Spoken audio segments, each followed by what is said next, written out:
Nobody is coming to save you. Nobody is responsible for fixing your mindset, and nobody owes you peace, success, or clarity.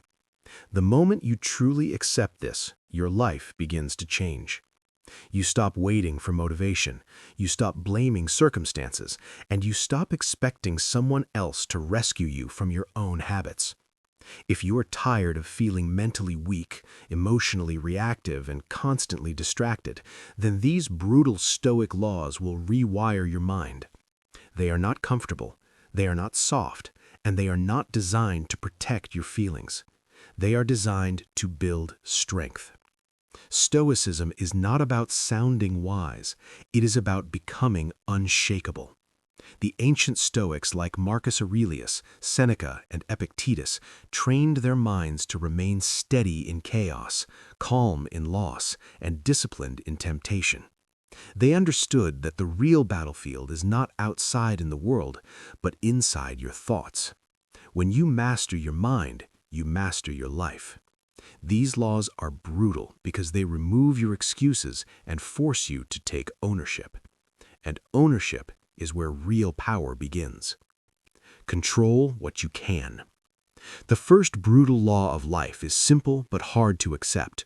You only control your thoughts, your actions, and your responses. Nothing else truly belongs to you. Not opinions, not outcomes, not timing, not luck. You do not control how people judge you, how quickly success arrives, or how life rearranges your plans. Most people live in constant tension because they are fighting battles that were never theirs to fight. They try to control other people's emotions, force opportunities, manipulate results, and predict every possible outcome. But the more you try to dominate what is outside your control, the weaker you feel inside. Anxiety is born in that gap, the space between what you want to control and what you actually can. The ancient Stoic philosopher Epictetus taught that some things are up to us and some things are not. This simple distinction is the foundation of mental freedom. When you finally accept that reality does not bend to your feelings, you stop taking everything personally. Delays are not insults, criticism is not destruction, rejection is not the end of your worth. Life unfolds according to laws bigger than your preferences. The weather does not change because you complain. People do not transform because you demand it. Circumstances do not soften because you feel stressed. But your mind, your interpretation, that is always within reach. When you shift from controlling the world to controlling yourself, something powerful happens. You stop reacting impulsively. You stop chasing validation. You stop wasting emotional energy on outcomes you cannot command. Instead, you ask a different question. What is in my power right now? Maybe you cannot control the result of the interview, but you can control your preparation. Maybe you cannot control someone's disrespect, but you can control your dignity. Maybe you cannot control hardship, but you can control your endurance. Strength is not about forcing life to obey you. Strength is about mastering your inner world so completely that external chaos loses its grip on you. This is where mental power is built, not in comfort, but in discipline. Every time you choose patience over anger, effort over excuses, and clarity over emotional noise, you are strengthening the only territory that truly belongs to you, your character. The world may remain unpredictable, but your response becomes steady. And when your response is steady, your life becomes stable. Control what you can, release what you cannot. That is not weakness. That is power. Your emotions are your responsibility. No one makes you angry without your permission. No one makes you insecure unless you give their words the power to define you. This is one of the hardest truths to accept because it removes the comfort of blame. It's easier to say, they disrespected me, they embarrassed me, or they ruined my mood. But the brutal law is this: events happen, people speak, situations unfold, and then your mind interprets them. That interpretation is where the emotion is born. The moment you understand this, you reclaim power that you did not realize you gave away. The Stoics, especially Marcus Aurelius, reminded themselves daily that external events are neutral. They are neither good nor bad until the mind labels them. Someone criticizes you. Is it an attack or feedback? Someone ignores you. Is it rejection or simply distraction? Someone succeeds before you. Is it proof that you are failing or proof that progress is possible? The event is neutral. The meaning is yours. Suffering often comes not from what happened, but from the story you build around what happened.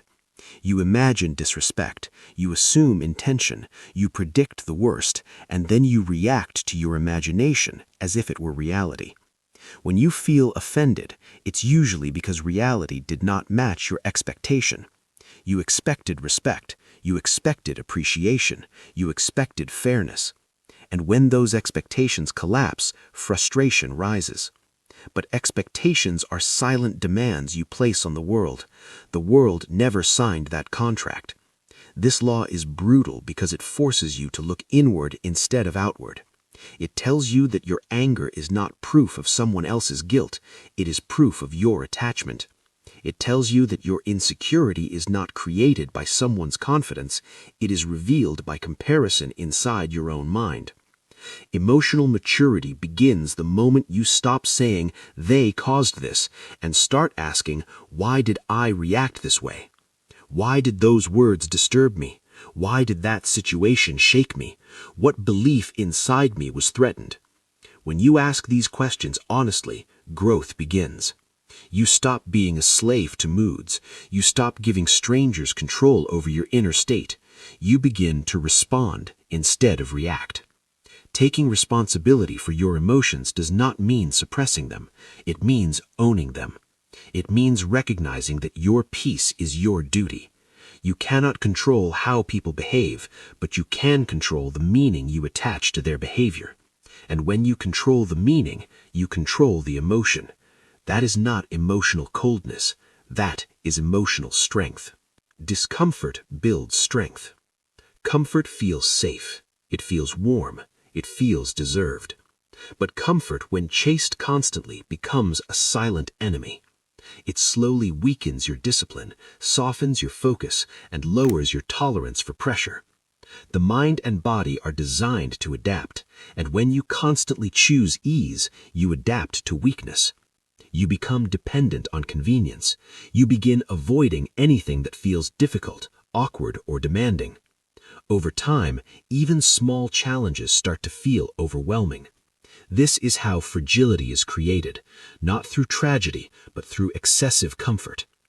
Growth does not live in comfort, it lives in friction. It lives in the early morning alarm you don't want to answer. It lives in the hard workout when your muscles burn.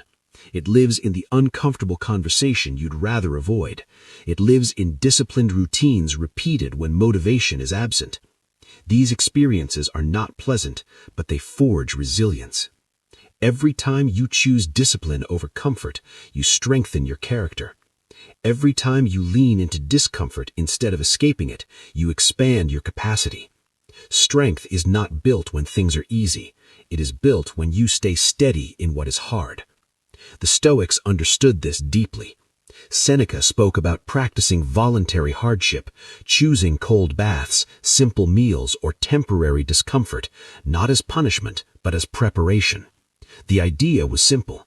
If you train yourself to endure small difficulties willingly, you will not collapse under real adversity.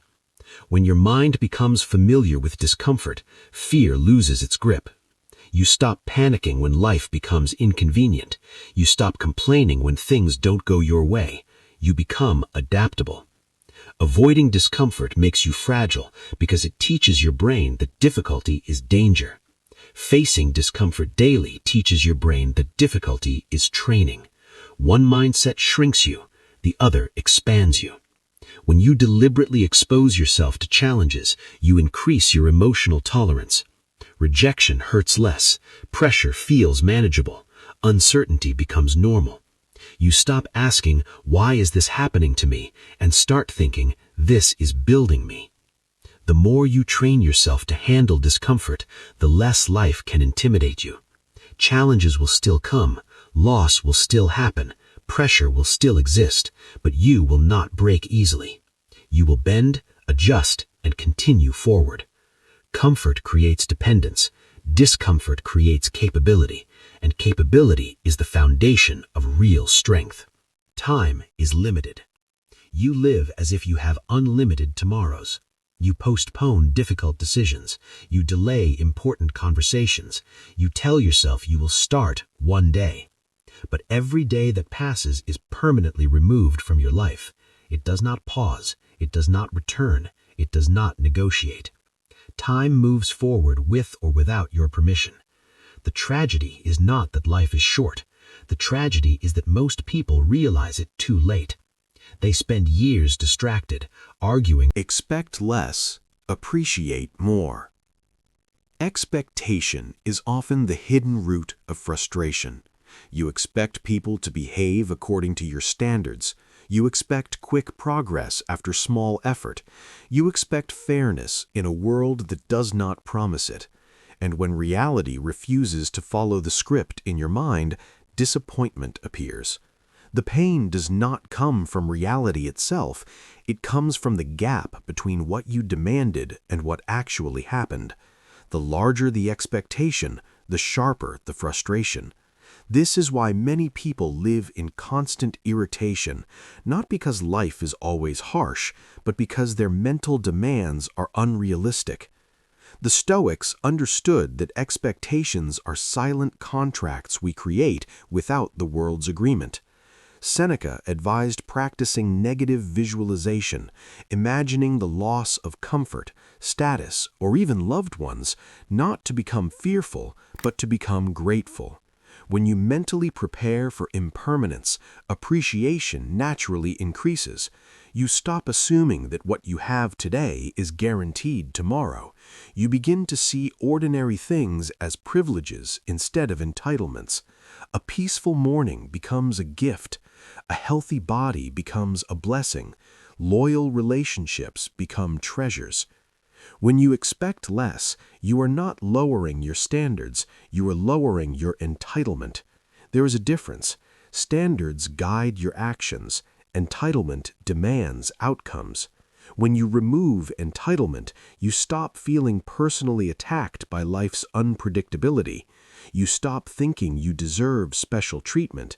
You stop measuring happiness by how closely reality follows your plans. Instead, you focus on effort and remain open to whatever result arrives. Gratitude creates emotional stability because it shifts your focus from scarcity to abundance. Instead of obsessing over what is missing, you recognize what is present. Instead of complaining about what you lack, you honor what you have. This shift makes you calmer. It makes you less reactive. It makes you resilient in loss because you have already trained your mind to value what exists in the moment. Expect less, appreciate more. The less you demand from the world, the more peace you experience within it. And when appreciation replaces expectation, even simple moments feel rich. Discipline over motivation. Motivation is emotional. It rises quickly and fades just as fast. Some days you feel inspired, focused, and ready to conquer everything. Other days you feel tired, distracted, and unwilling. If your actions depend on how you feel, your progress will always be inconsistent. You will start strong and stop suddenly. You will commit with excitement and quit with excuses. Motivation is powerful, but it is unstable. It cannot be trusted to carry you through long-term growth. Discipline, however, does not ask how you feel. It asks what needs to be done. The Stoics believed in action guided by principle, not mood. Marcus Aurelius reminded himself each morning to arise and perform his duty as a human being, regardless of comfort. He did not wait for inspiration to lead an empire. He acted because it was his responsibility. That is the difference between emotion-driven living and principle-driven living. When you operate from discipline, you remove negotiation from your mind. You do the workout even when you are tired. You complete the work even when you are bored. You keep your promises even when nobody is watching. Discipline means doing what must be done, especially when you don't feel like doing it. It means choosing long-term benefit over short-term pleasure. It means sacrificing temporary comfort for permanent growth. Every time you act despite resistance, you strengthen your will. Every time you ignore excuses, you build mental endurance. And over time, something powerful happens. Your actions shape your identity. You begin to see yourself differently. You are no longer someone who tries. You are someone who follows through. You are no longer someone who depends on moods. You are someone who depends on standards. That identity changes everything because behavior follows self-image. When you believe you are disciplined, you act accordingly. When you see yourself as dependable, you protect that reputation within your own mind. Motivation may start the journey, but discipline finishes it. Motivation sparks emotion, discipline builds character, and character is what sustains success long after inspiration disappears. Pain is a teacher. Pain is not your enemy, it is your most honest instructor. Life will inevitably confront you with rejection, failure, loss, and disappointment. Each of these experiences carries a lesson, but only if you are willing to pay attention. Rejection teaches detachment, reminding you that approval from others is never guaranteed and that your value does not depend on anyone else. Failure teaches strategy, showing you where your plans were weak and how to improve next time. Loss teaches gratitude, revealing the worth of what you once took for granted. Pain speaks with clarity, but most people are too busy avoiding it to listen. The Stoics taught that suffering is not meaningless, it is meaningful if approached correctly. Epictetus said that it is not things themselves that disturb us, but our judgments about them. Instead of asking, "Why is this happening to me?" you ask, "What is this teaching me?" This simple shift transforms your perspective from victimhood to mastery. Every difficulty becomes a tool to sharpen your mind. Every hardship becomes an opportunity to strengthen your character. And every uncomfortable moment becomes a classroom for resilience. When you stop running from pain and start studying it, you begin to transform suffering into growth. The lessons hidden in your struggles are shaping your strength, even when you cannot see it. You discover your capacity for patience, endurance, and courage. You learn to remain calm when chaos surrounds you. You cultivate wisdom by observing your own reactions and refining them. Pain does not vanish, but your relationship with it changes. It becomes a mentor rather than a threat, a sculptor rather than a burden.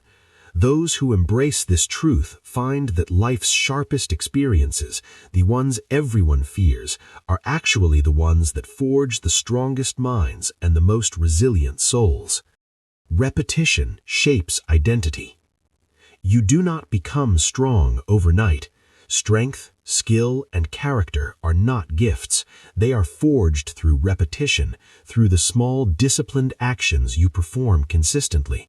Every habit, no matter how tiny, leaves a mark on your mind and your body. Repeated laziness creates weakness. Repeated courage creates confidence. Repeated focus creates mastery. Your daily patterns are silently designing the person you will become tomorrow, next month, and next year. The life you live in the future is already being written by the choices you repeat today. The Stoics understood the power of practice. Marcus Aurelius reminded himself each day to act with virtue and reason, not as a one-time effort, but as a lifelong repetition. Excellence is not a single action. It is the sum of small, consistent actions performed without seeking attention or reward. Every disciplined morning, every honest decision, every refusal to give in to comfort compounds into an identity that is strong, resilient, and unshakable. If you want a different life, you must create different habits. You cannot hope to escape your current reality while repeating the same behaviors that created it. Change your repetition and you change your identity. Change your habits and your character transforms. Change your character and your life transforms. The path to greatness is not in extraordinary moments, but in ordinary actions repeated with intention. Repetition is the hidden architect of destiny. The person you are becoming is being built quietly every day through every choice, every action, and every habit you repeat. Build inner independence. The final and brutal law of life is inner independence. True mental strength is not built by controlling the world around you, it is built by controlling yourself. When your peace depends on nothing external, no approval, no comfort, no perfect outcome, you become unshakable.